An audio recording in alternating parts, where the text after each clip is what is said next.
সুযোগ election commission দিয়েছে, 200% election commission দিয়েছে। বলে নাও আছে নাম বাদ গেছে, আমি আসছি, 91 লক্ষ যে নাম বাদ গেছে, তার মানে মুসলিম ভোটটা কি বড় ফ্যাক্টর এবারের ভোটে? এই 91 লক্ষ নাম বাদ যাওয়াতে সেই কারণেই হুমায়ুন কবির নিঃসন্দেহে। কিন্তু এত কিছুর পরেও এই হুমায়ুন কবিরদের রাজনৈতিক মহলে তাদের ডিমান্ডটা কিন্তু কমবে না। কোন দল না করেছে বলুন তো?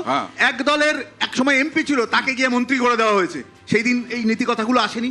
আবার বিজেপি নিয়েছে, আজকে বিজেপি বলছে বিজয়ী জ্যোতির দলও নিয়েছে। কাকে নিয়েছে? এই লোকটার কি আজকে বিশ্বাসঘাতকতা তলানিতে দেখেছে? আগাগোড়াই ছিল।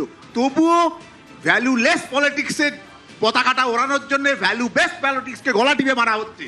এই ভ্যালুলেস পলিটিক্স কংগ্রেসেও ছিলেন হুমায়ুন কবির, কংগ্রেস সব দল করেছে, বামপন্থী দল ছাড়া। অদিত চৌধুরী। আমি এই হুমায়ুন কবিরের ব্যাপারটা আরেকটু বড় প্রেক্ষিতে দেখছি।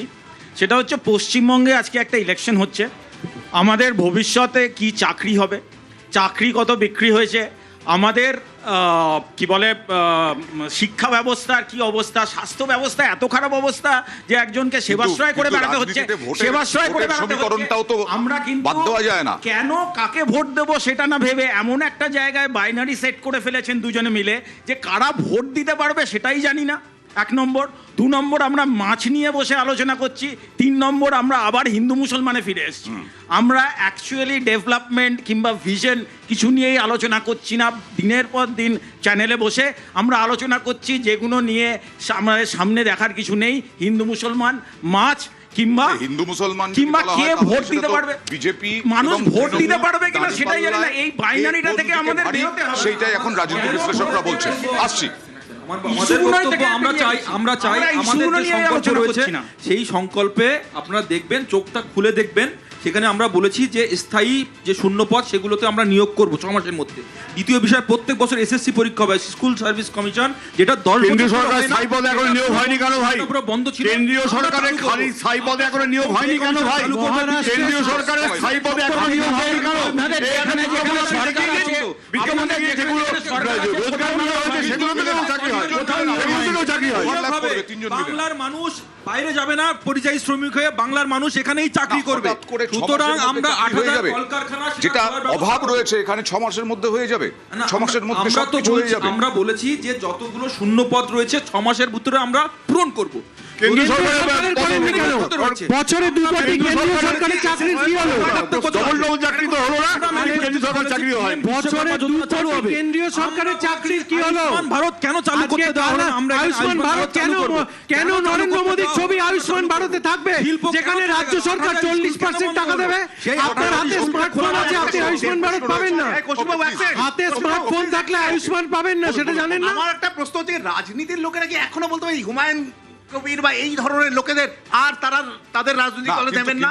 কেউ বলতে বলবে না, কিন্তু ঠিক নয় কি যে ভোটের সমীকরণটা তো সব দলই দেখবে না। ভোটে তাই বলে কি ভ্যালুটা কই যায়? বলছে না ভ্যালুলেস আর ভ্যালু বেস।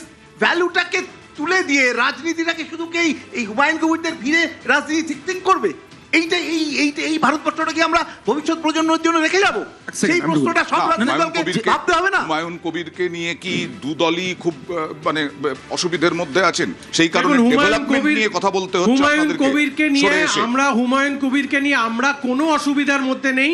অসুবিধার মধ্যে আছে বিজেপি, কারণ বিজেপি একটা মোলকে প্লান্ট করেছিল, সেটা ধরা পড়ে গেছে। ফলে যদি কোনো অসুবিধা থেকে থাকে সেটা বিজেপি রয়েছে।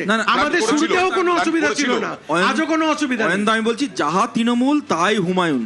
হুমায়ুন আর তৃণমূল কংগ্রেস ভাই, তোমরা 1000 কোটি দিচ্ছ কেন? আপনি দেখবেন বাবরি মসজিদ যখন হলো, হুমায়ুনকে 1000 কোটি অফার করছো কেন? কলকাতা পুলিশ, এই রাজ্য সরকারের পুলিশ, তারাই সবথেকে বেশি সিকিউরিটি দিয়ে তাকে সিকিউরিটি নিরাপত্তার ব্যবস্থা তো করতেই হবে। কিসের জন্য? বাবর একটা ইনভেডার, সিকিউরিটি নিরাপত্তার নামে কেন মসজিদ হয় বলুন তো?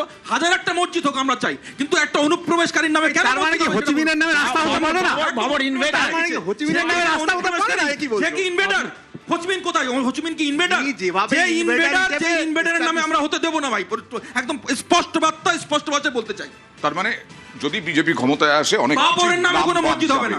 মসজিদ হবে, হাজার একটা দেখুন, খবরের নামে হবে। পরিবর্তন বিজেপি হিন্দুদের রক্ত লেগে রয়েছে, তার নামে বিজেপি মসজিদ হতে ক্ষমতায় হবে। আসার আগেই নামে 91 কোনো লক্ষ মসজিদ হবে না। নাম বাদ দিয়েছেন। ইনভেডারের নামে কোনো মসজিদ বিজেপি হবে না। ক্ষমতায় আসার আগেই 91 লক্ষ নাম বাদ দিয়েছেন। এবার যেটা বাদ যাবে, ইতিহাসের পাতা থেকে বিজেপির নাম বাদ যাবে। এইটা ইতিহাসের দেখে নিন। পাতা থেকে এই TMC মুছে বাংলা দেবে, যারা বাঙালি চোর, বিজেপি তোলাবাজ, তাড়াবে, এই syndicate, বাংলা তারা বাদ চলে যাবে। বাঙালি ব্রিটিশকে তাড়িয়েছিল। যারা 26,000 এই বাঙালি 26,000 পরাধীনতার চাকরি জ্বালা খেয়েছে, বুঝিয়েছিল যারা 8,000 ভারতবর্ষে। স্কুল বন্ধ করেছে, এই বাঙালি যারা বিজেপিকে তোলাবাজি, তাড়াবে। কাটমানি, এই syndicate, বাঙালি আমদানি বিজেপিকে করেছে, তাদের তাড়াবে। বিসর্জন হবে। এই বাঙালি বিজেপিকে তাড়াবে। এবারের ভোটটা বিজেপির শান্ত বিসর্জন পরিস্থিতির নিশ্চিত। মধ্যে হচ্ছে। যারা 2016 কোনো সালে উত্তেজনা নেই, কিছু নেই। একটু প্লিজ স্কুল সার্ভিস কমিশন করেনি, তাদের শান্ত বিরুদ্ধে হবে। পরিস্থিতির মধ্যে হচ্ছে, হয় এসআইআর এর জন্য মানুষ ব্যস্ত আছেন, আর না হলে বিজেপি হিসেব কষে কষে এগোচ্ছে। কি বলবেন? তাই নাকি? আপনাকে কি করে মনে হলো? এই কদিন আগেই আমাদের দক্ষিণ চব্বিশ পরগনায় একজন হুমকি দিচ্ছেন 700-তে 700 চাই, নইলে পিঠকে মেরে পাঁচ বালিশ বানিয়ে দেবো। এটা কে বলেছিল? এটা কি শান্তিপূর্ণ পরিস্থিতি?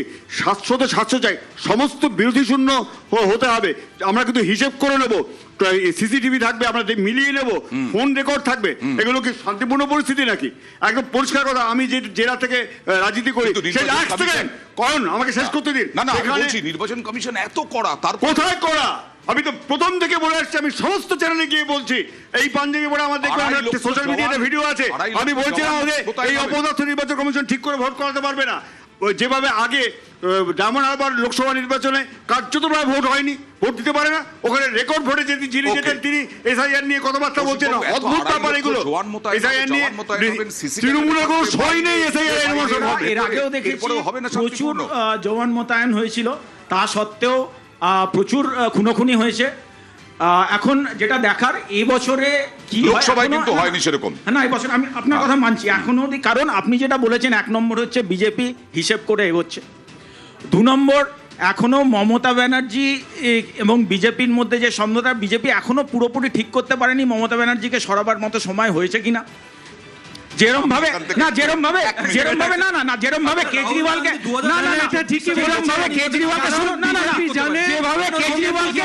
কেজরিওয়ালকে রাত্রিরে তুলে নিয়ে চলে গেছিল, সবাই মিলে না, আমাদের সময় শেষ। বলুন, বলুন। 30 সেকেন্ড। একটা ভয়েস স্যাম্পলের ফরেন্সিক রেজাল্ট 2024 সালে হয়ে এসছে, সিবিআই এর কাছে পড়ে আছে, হোম মিনিস্ট্রি সেটা এখনো প্রকাশ করেনি। তার কারণ হচ্ছে এমন একটা মাথা গড়াবে যাতে তৃণমূলের অসুবিধা হয়ে যাবে, বিজেপি সেটাকে ব্ল্যাকমেল করে রেখে দিয়েছে। Okay. কেন বলতে পারেন ফরেন্সিক রেজাল্টটা Okay. রাত্রিবেলা অত Okay. নাটক করে নিয়ে যাওয়া হলো, Okay, সুজয় দেবশ্রী, বন্দ্যোপাধ্যায়, দেবশ্রী, কারণ সেটা বার দেবশ্রী, করা হলো না। কোন কেন বার করা হলো না? কারণ CPI 30 সেকেন্ডে সত্যি কি এত সেটিং আছে নাকি? না হলে এত কড়াকড়ি, এত ইন্ডিয়া লাইন্স মানে মহাদাঙ্গাবাজ, মহাতোলাবাজ এইসব বলা হচ্ছে আক্রমণ করে। না, কোথাও তো মনে হচ্ছে যে দেখুন, এই যে আজকে হুমায়ুন কবিরের ভিডিও টেস্ট, এর আগেও তো অনেক ভিডিও আমরা দেখেছি, সেগুলো কোথায় গেল? সব তলিয়ে গেল তো। ফলে সেই প্রশ্নটা একেবারে উড়িয়ে দেওয়ার জন্য তা নয়, এত ভিডিওর Okay. কথা একজন বলছে, এবং সেই এর সুদীপ্ত আগে আজকে ভিডিওটা, ছাড়া পেয়েছে। সেটা তো একদম- সুদীপ্ত সেন আজকে বেরিয়ে এলো। তাহলে চাপা পড়ে গেল। আজকে সুদীপ্ত বেরিয়ে এলো, সুদীপ্ত সেন বেরিয়ে এসছে। চলতেই থাকবে, বিভিন্ন বিষয় উঠে আসবে রাজনৈতিক বিতর্কে। অনেক ধন্যবাদ আপনাদেরকে। সোমবার আবার চোখ রাখুন জনতার দরবারে।